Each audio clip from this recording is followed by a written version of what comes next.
여러분 반갑습니다. 세상이 너무나 혼돈스럽습니다. 하나님의 뜻이 무엇인지, 우리 시대에 우리가 무엇을 깨닫고 무엇을 새롭게 하기를 원하시는지 더욱 주 앞에 엎드려야겠습니다. 오늘 축복의 기도는 시편 74편입니다. 이 땅에서 구원을 이루시는 하나님을 바라보시는 귀한 시간 되기를 바라고요.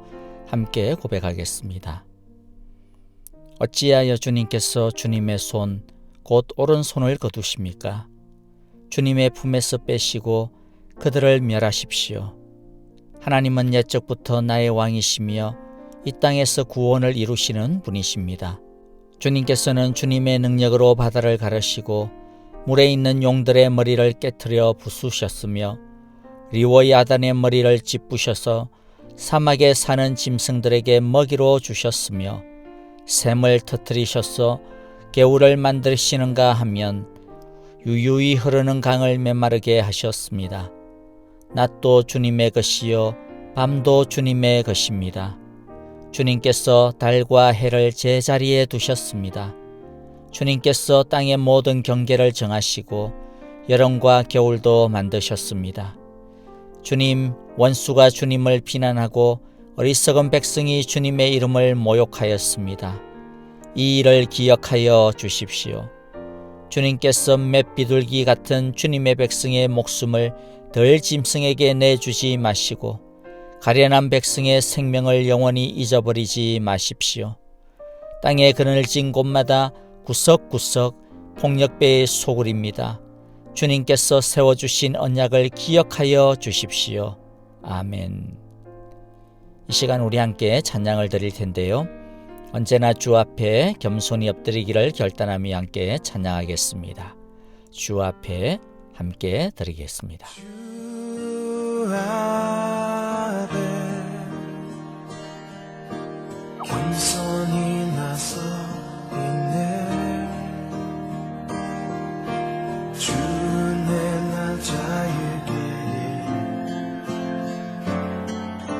주 앞에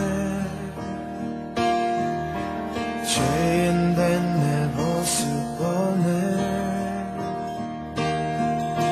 주 보여 날 덮으셨네.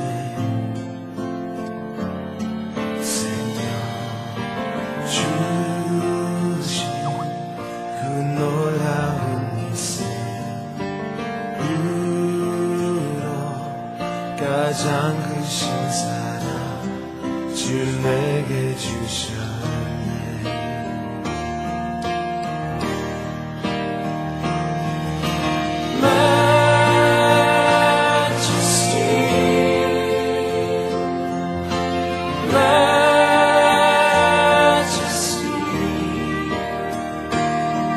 주를 내 손길 안에서 주의 능력으로 살아가리. Sing it, majesty,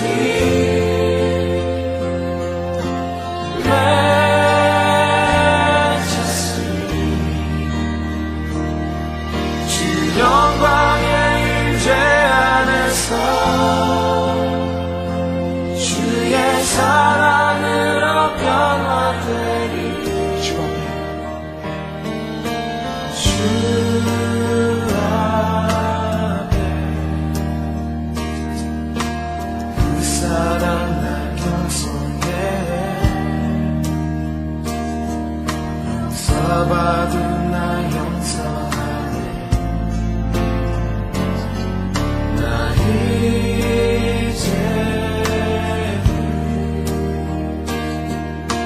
주 사랑 안에 있네.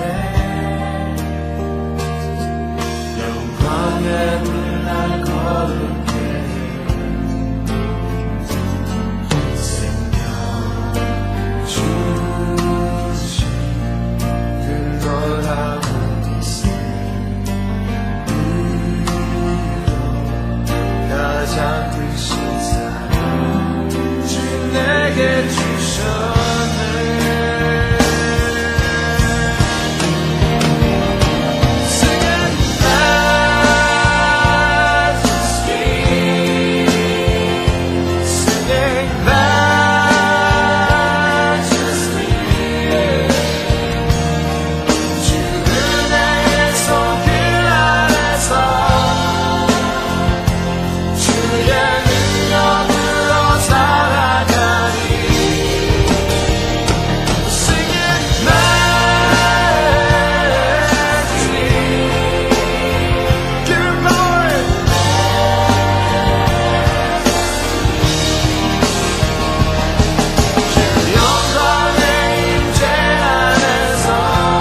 주는 내게 손길 안에서 주의 능력으로 살아가리. Sing majesty,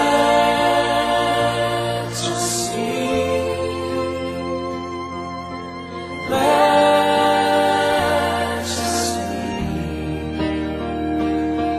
주 영광의 임재 안에서 주의 사랑으로 변화되리.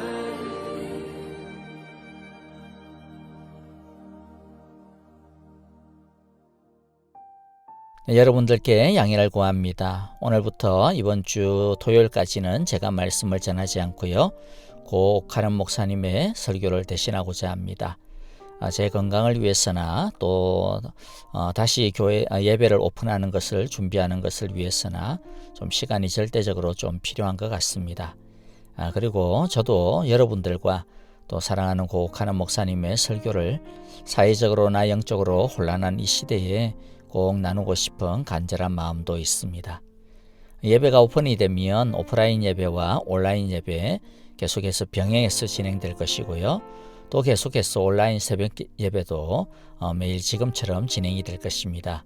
문제는 이제 그렇게 되면 제가 지금처럼 매일 진행하는 것이 현실적으로 좀 너무 버거워집니다. 지금도 육체적으로 좀 거의 한계 상황에 도달해 있거든요. 그래서 오프라인 예배가 시작이 되면 온라인 새벽 예배 때 일주일에 한 봐서 한두 번 정도 제가 아니라 지금처럼 옥 목사님의 설교나 아니면 또 다른 방식으로 좀 변화를 가지려고 합니다. 여러분들의 많은 양해를 바라고요. 또 많은 기도를 바라고 또 어떤 모습으로 되든지 간에 상관없이 지금처럼 마찬가지로 계속해서 더 열심히 말씀 듣고 풍성한 은혜를 누릴 수 있기를 간절히 기도합니다. 자, 이제 오늘의 말씀을 같이 읽겠습니다. 오늘의 말씀은 신명기 1장 29절부터 33절입니다.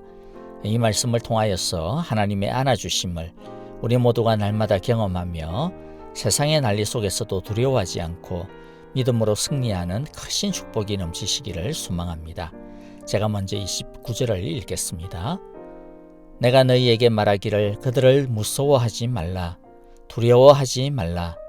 너희보다 먼저 가시는 너희의 하나님 여호와께서 애굽에서 너희를 위하여 너희 목전에서 모든 일을 행하신 것 같이 이제도 너희를 위하여 싸우실 것이며 광야에서도 너희가 당하였거니와 사람이 자기의 아들을 안는 것 같이 너희의 하나님 여호와께서 너희가 걸어온 길에서 너희를 안으사 이곳까지 이르게 하셨느니라 하나 이 일에 너희가 너희의 하나님 여호와를 믿지 아니하였도다. 그는 너희보다 먼저 그 길을 가시며 장막칠 곳을 찾으시고 밤에는 불로 낮에는 구름으로 너희가 갈 길을 지시하신 자이시니라. 아멘.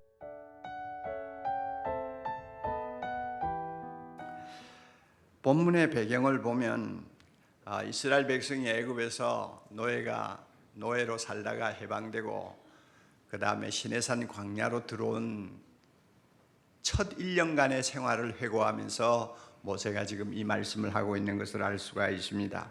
1년 동안 광야 생활을 했어요. 그동안 그들이 통과한 광야는 사람이 발을 들여놓아서는 안 되는 죽음의 계곡이었습니다. 19절에 보면은 그 크고 두려운 광야라는 말이 나오죠. 그 크고 두려운 광야. 그러니까 그 말 속에 얼마나 어마어마한 위험과 공포가 도사리고 있는가를 우리는 느낄 수가 있습니다.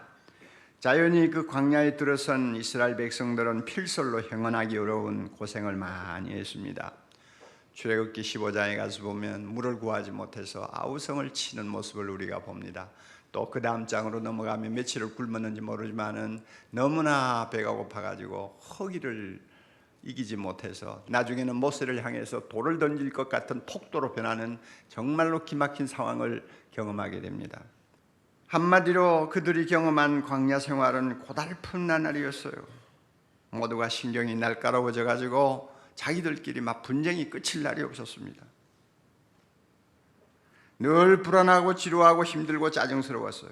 다시 말하면 백성의 눈에는 광야 생활이란 하나님의 품에 안겨서 걸어오는 삶이 아니었어요. 죽지 못해 끌려오는 것 같은 삶이었어요. 백성들의 눈에는 그렇게 비쳤어요. 그래서 모세가 너희는 지난 1년 동안 하나님 아버지의 품에 안겨서 이 광야를 지나왔느니라 하니까 안 믿었어요. 32절 보면 그런 내용이 나오지요. 이 일에 너희가 너희 하나님 여호와를 뭐 안 했다고? 믿지 않았다. 안 믿었다. 그래서 모세가 과장된 소리를 하든지 아니면 거짓말하는 것처럼 받아들였어요. 안 믿었어요. 그렇다면 모세는 어떻게 해서 이처럼 험악한 광야 생활을 놓고 백성과 전혀 다른 시각을 가지고 볼 수 있었을까? 이것이 제가 마음에 두고 있던 질문이었어요. 모세라고 해서 자기 혼자 구름을 타고 다닌 것 아니잖아요. 백성들과 똑같이 그는 고생을 하면서 광야 생활을 했습니다. 어쩌면 백성들보다 더 무거운 짐을 지고 걸어가는 사람이었다고 할 수 있습니다. 80이 넘은 고령에다가 광야에서 수백만의 생사를 책임져야 하는 지도자의 자리는 피를 말리는 일이었다고 우리는 쉽게 생각할 수가 있습니다. 그럼에도 불구하고 그에게는 다른 점이 있었어요. 광야의 여정을 고난의 통로로 보지 아니하고 하나님의 품에 안겨오는 은혜의 통로로 보았다는 것입니다. 달라요. 보는 게 틀려요. 백성은 숨막히는 환경만 쳐다보고 있었지만은 모세는 전능하시고 자비로우신 하나님 아버지에게 눈을 고정하고 광야 생활을 했습니다. 백성은 아래를 쳐다보고 있었지만은 모세는 위를 쳐다보고 있었어요. 벌써 백성과 모세는 달랐어요.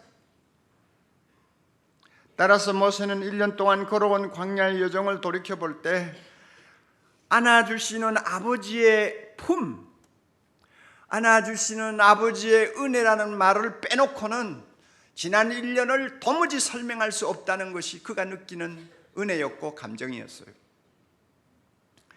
본문을 보면 31절에 아비가 자기 아들을 낳는 것 같이 하면서 여호와께서 너희를 안으사 이런 말씀 나오죠.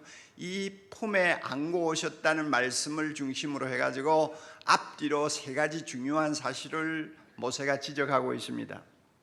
여러분이 잠깐 보셔도 돼요.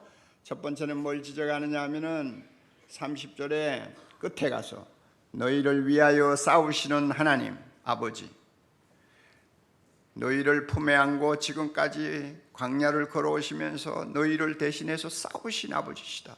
그 말이 뭐예요? 광야의 위험에서 보호해 주셨다는 말이에요. 아말렉과 같은 적군이 공격했을 때도 그 전투에서 해를 당하지 않도록 보호해 주셨다는 말씀이에요. 보호해 주시는 아버지. 그 다음 절에 넘어와가지고는 자식처럼 안고 뭘 했어요? 끝에 가서 이곳까지 이르게 하신 아버지 하나님, 이곳까지 이르게 하셨다. 그건 뭘 의미합니까? 그 광야길을 걸어오면서 필요한 것을 다 공급해 주신 아버지였다는 이야기입니다. 배고플 때 만나 주셨어요. 목이 타들어갈 때에 반석을 쳐서 물을 내서 신선한 생수를 마시게 하셨어요. 앞길이 보이지 아니할 때에 하나님께서 필요한 것들을 다 허락해 주셨어요. 그 다음에 33절에 넘어가면 끝에 가서 너희가 갈 길을 지시하신 하나님 아버지, 갈 길을 지시하신 하나님 아버지. 광야에 무슨 길이 있습니까? 광야에는 길이 없어요. 동서남북을 헤아리기도 어려운 너무나 험악한 무서운 곳이에요. 그곳에서 불기둥으로 구름 기둥으로 하나님은 이스라엘 백성이 발을 옮겨 놓아야 될 길을 열어주셨어요.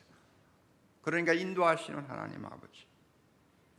이런 사실을 모세가 마음에 두고 종합해 보니까 모세의 눈에는 하나님이 어떤 분이냐, 광야 생활은 어떤 삶이었느냐, 하나님이 자기 백성을 품에 안고 광야를 걸으시면서 품에 안고 걸으시면서 자상한 아버지처럼 보호해 주시고 공급해 주시고 인도해 주시는 분이었다 하는 것입니다. 이게 모세가 확신한, 또 모세가 누구 어떤 말에도 흔들리지 아니할 수 있는 마음의 믿음이었습니다. 모세는 그렇게 보았어요. 사랑하는 성도 여러분, 우리 역시 모세처럼 되어야 되지 않을까요? 우리 역시 모세와 같은 영적 눈을 뜨고 하나님을 아버지로, 나는 그의 품에 안긴 사랑받는 자식으로 늘 고백하고 느끼고 감사하는 사람이 되어야 되지 않을까요? 왜냐하면 우리가 살고 있는 세상은 이스라엘이 통과했던 시내산 광야보다 더 크고 무서운 곳입니다. 온갖 위험이 도사리고 있습니다. 한 치 앞을 예측할 수 없는 미지의 길입니다. 그럼에도 우리는 천국에 들어가는 그날까지 발걸음을 옮겨 놓아야 하는 나그네입니다. 눈물과 땀이 그 길에 서려 있습니다. 지루하고 고독한 길입니다.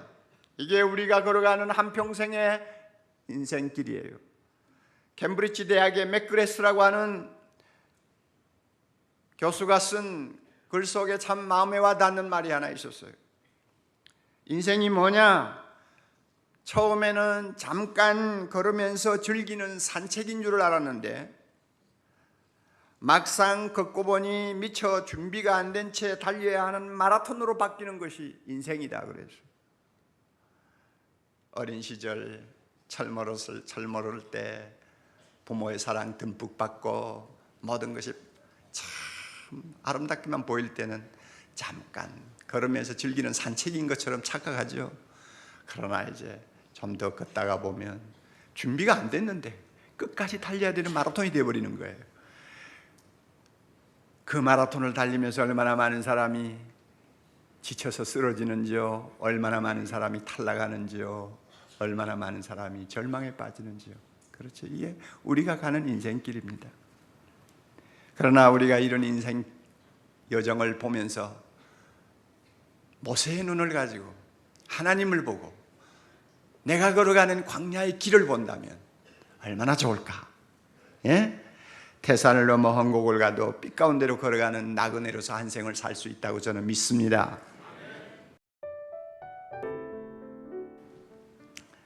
사랑하는 성도 여러분, 여러분 자신에게 물어보세요. 제가 질문을 던질게요. 하나님이 아버지라는 것은 믿고 고백은 하지만 이 무서운 세상에서 나를 안고 걸어가시는 아버지라고 진짜 믿어지느냐? 하나님.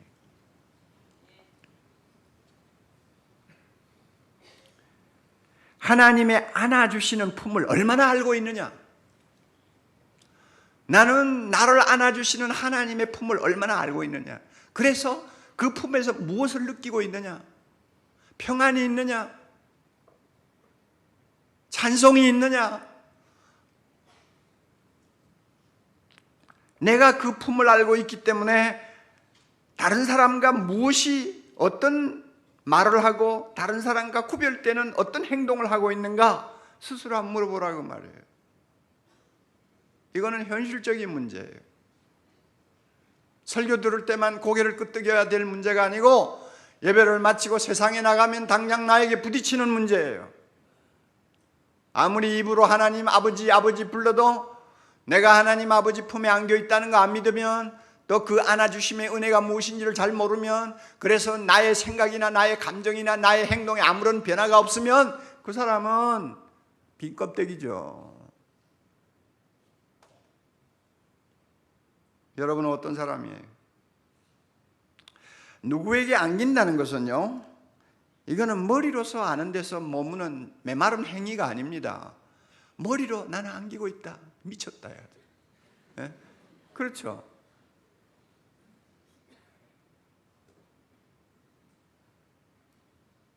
첫사랑에 빠진 남녀가 뭐 어떻게 서로 포옹을 해주고는 집에 돌아와서 안기고 있는 그 흥분 속에서 깨어나지 못하는, 그건 내 이해를 해요. 그러나 한 번도 보지 못한 하나님의 품에 나는 안겨 있어. 머리만 가지고 그 되는 일이 아니에요. 안긴다는 것은 온몸으로 느끼고 경험하는 행위예요. 아무리 영적인 것이라도 그것은 나의 전인격을 흥분시킬 수 있는 문제요. 내 전인격이 느끼고 내 전인격이 확인할 수 있는 행위지 머리로만 가지고 막연히 생각하는 거 아니에요. 우리 중에도 입으로는 하나님을 아버지라 부르지만 가슴은 싸늘하게 식어 있는 분들이 적지 않을 거예요. 이것은 불행한 이야기입니다. 하나님 이 시간 은혜 주셔서 치유해 주시기를 바랍니다. 하나님은 치유해 주십니다. 성령은 우리를 그런 메마른 신앙생활에서 벗어나도록 인도해 주십니다. 몇 년 전 미국 정신신체학회에서 이런 말을 했어요. 안아주면 건강해진다. 안아주면 건강해진다. 말을 바꾸면 안기면 건강해진다. 그래서 안기는 느낌을 자주 맛보는 아이는 건강하게 자란대요. 이 몸을 접촉하는 접촉이 몸을 편안하게 해주고 스트레스를 줄여준다는 것입니다. 그만큼 안긴다는 것은 실제적인 일이에요. 이것이 어찌 몸에만 해당하는 이야기겠어요? 우리의 영혼에도 그대로 해당되는 말씀이에요. 누가 속 사람이 건강할 수 있습니까? 누가 험한 세상에서 마음의 평안을 가지고 살 수 있습니까? 누가 이 혼잡한 세상에서 스트레스로부터 자유할 수 있습니까? 누가 두려워하지 아니하고 당당하게 문제를 극복할 수 있습니까? 누가요? 하나님 아버지의 품에 안겨 있는 것을 실제로 느끼고 체험하는 사람이에요.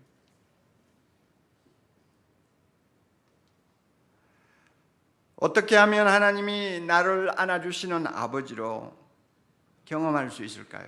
느낄 수 있을까요? 제가 이런 말을 한다고 해서 여러분이 무슨 신비스러운 어떤 체험을 이야기한다고 하는 생각을 하지 마시기를 바랍니다. 그것은 위험한 생각이에요. 어떻게 하면 내가 하나님의 품에 안겨 있다는 것을 느낄 수 있을까? 체험할 수 있을까? 이러면 돼요. 하나님이 나를 안아주고 계시는 아버지라는 강한 확신이 모세처럼 아무도 흔들 수 없을 만큼 내 마음을 꽉 지배하고 있으면 나는 하나님에게 안겨 있는 사람이에요. 그리고 그런 강한 확신이 들면서 마음이 평안해지고 기쁨이 생기면 어떤 사람입니까? 그 사람 안겨 있는 사람이에요. 믿습니까, 여러분? 이상하게 세상이 두렵지를 않아요. 문제가 눈앞에 와 지금 버티고 있는데도 걱정이 안 돼요. 나는 하나님 품에 있는 사람이야. 하나님이 알아서 인도하실 거야. 생각하면 마음이 편안해지는 거예요. 어떤 사람입니까? 그 사람 안겨 있는 사람이에요. 안겨 있는 사람이에요. 하나님을 아버지 하고 부르면 나도 모르게 가슴이 촉촉이 젖어드는 행복이 있어요. 안겨 있는 사람. 나에게 이런 감정이 있고 이런 감동이 있고 이런 은혜가 있는가 한번 물어보시라 그 말이에요. 오늘 우리가 읽은 본문을 놓고 여러분이 한번 예를 들어 봅시다. 모세는 하나님을 그 무서운 광야 생활에서도 아버지로 신뢰하고 광야의 그 고생을 하나님의 품에 안겨 있는 삶으로 보았잖아요. 묵상이란 뭡니까? 나도 모세처럼 해보고 싶어서, 나도 모세처럼 되고 싶어서 선택하는 방식이에요. 내가 모세가 되고 싶어서 선택할 수 있는 방법이 말씀을 묵상하는 거라니까요. 오늘 읽은 본문을 놓고 깊이 묵상하는 거라니까요. 모세는 광야에서 하나님의 안아주심을 체험했어요. 묵상이란 뭡니까? 나도 그런 은혜를 받고 싶어서 말씀 앞에 의도적으로 마음을 여는 노력입니다. 의도적으로 마음을 말씀 앞에 열어놓는 노력이에요. 이게 묵상이에요. 한마디로 요약하면 말씀 속에 있는 모세의 자리에 나를 갖다 놓고 생각하고 고백하고 기도하는 것이 묵상입니다. 이런 묵상을 통해서 나는 오늘의 모세가 되는 것입니다. 내가 모세가 되는 거예요. 그래서 나도 모세처럼 보게 돼요. 나도 모세처럼 느끼게 돼요. 나도 모세처럼 행복한 사람이 되는 것입니다. 이게 묵상이에요. 내가 시내산 광야에 그때 있었다면 내가 목이 마를 때 백성처럼 했을까? 아니면 모세처럼 반응했을까? 모세처럼 되어야지. 모세에게 다른 점이 뭐였을까? 백성들은 문제만 보고 아우성쳤지만 모세는 신실하신 하나님을 아버지로 보았어. 나도 그렇게 해야지. 나는 지금 병을 앓고 있으면서 나는 백성처럼 반응하는 사람인가 아니면 모세처럼 반응하는 사람인가? 모세처럼 되어야지. 내가 아파도 나는 하나님 품에 안겨있는 사람이야. 내가 가난해도 하나님의 품에 안겨있는 사람이야. 내 비록 직장을 구하지 못하고 눈앞이 캄캄하지만 나는 하나님의 품에 안겨서 광야를 가는 사람이야. 나는 모세야. 나는 모세야. 그러므로 하나님이 모세를 한평생 지켜주시고 광야에서 승리하게 하신 것처럼 나의 인생도 승리하게 해주실 거야. 내 영혼아 담대해. 너는 하나님의 품에 있는 사랑받는 자녀야. 두려워하지 마. 오늘도 하나님 아버지를 바라보고 힘차게 발걸음을 내디뎌. 그것이 사는 길이야. 그것이 하나님이 기뻐하시는 삶이야 하고 스스로 고백하고 자기를 부추기고 스스로 하나님 앞에 일어서는 것이 뭔지 알아요? 묵상이라 그 말이에요. 성경에 명령이 많이 있잖아요. 하나님께서 하시는 명령이 참 많은데 그 중에서 제일 많은 명령이 뭔지 아세요? 안 세봤죠? 두려워 말라예요. 두려워 말라. 신명기도 보면 중요한 고비고비마다 10번이 넘도록 모세는 이스라엘 백성 보고 두려워 말라고 명령합니다. 두려워 말라. 왜 그럴까요? 하나님의 자녀는 하나님의 넓으신 품에 안겨서 광야를 걸어가는 사람들입니다. 여러분, 크고 따뜻한 아버지의 품에 안겨있는 어린 애가 공포에 질려서 벌벌 떠는 거 봤어요? 그것은 보기 힘든 장면이죠. 아버지의 품에 있는 자녀는 떨지 않아요. 그러므로 하나님께서도 우리 보고 두려워하지 말라고 하는 것입니다. 두려워하지 말라고 하는 것입니다. 사랑하는 형제자매 여러분, 지금 당장 살아야 할 일이 꿈만 같아서 공포가 몰려옵니까? 내 안에 내 앞날에 무슨 일이 생길지 불안해서 두렵습니까? 앞길이 캄캄하게 막혀서 길이 보이지 않습니까? 사랑하는 형제자매 여러분, 우리는 이렇게 믿음으로 선포합시다. 나 자신을 향해서 선포합시다. 세상을 향해서도 선포합시다. 하늘을 향해서도 선포합시다. 땅을 향해서도 선포합시다. 나는 하나님 아버지의 품에 안겨있는 몸이야. 나는 하나님의 사랑받는 아들, 딸이야. 내 영혼아 두려워 말라. 내 영혼아 두려워 말라. 그러면은 우리를 두렵게 하는 모든 것이 다 사라지고 우리 앞에도 반석이 갈라져서 생수가 솟는 기적을 보게 될 것입니다. 우리도 하늘에서 만나가 떨어지는 놀라운 기적을 체험하게 될 것입니다. 우리 앞에도 불기둥이 구름기둥이 우리 길을 열어주시는 복을 누리게 될 것입니다. 하나님은 반드시 그렇게 우리를 인도해 주십니다. 그래서 광야 생활을 승리로 끝나게 하시고 영원한 나라에서 우리로 하여금 영원토록 하나님과 더불어 살게 하는 복을 누리게 해 주실 것입니다. 이런 은혜를 여러분이 한평생 꼭 체험하면서 사는 좀 더 복된 신앙생활 할 수 있기를 바랍니다. 기도해 주십시오.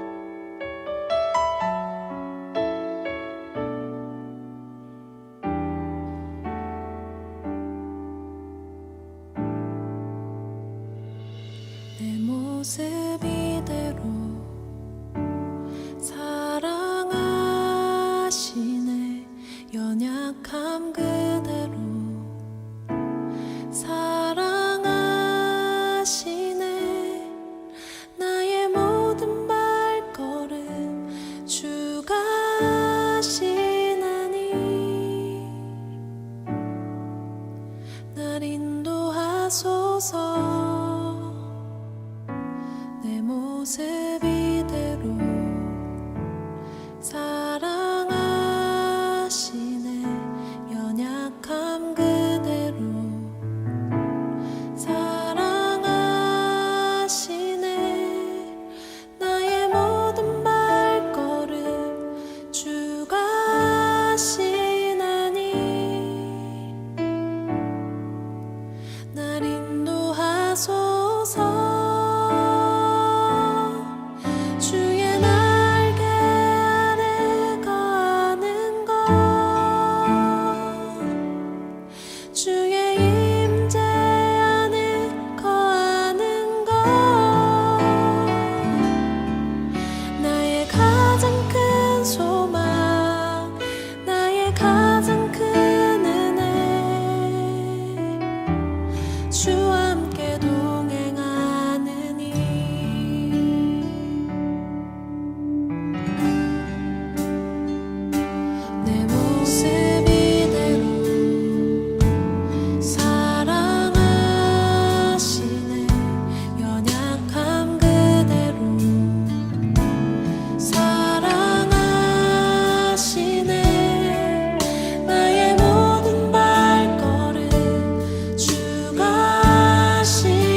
가장 큰 소망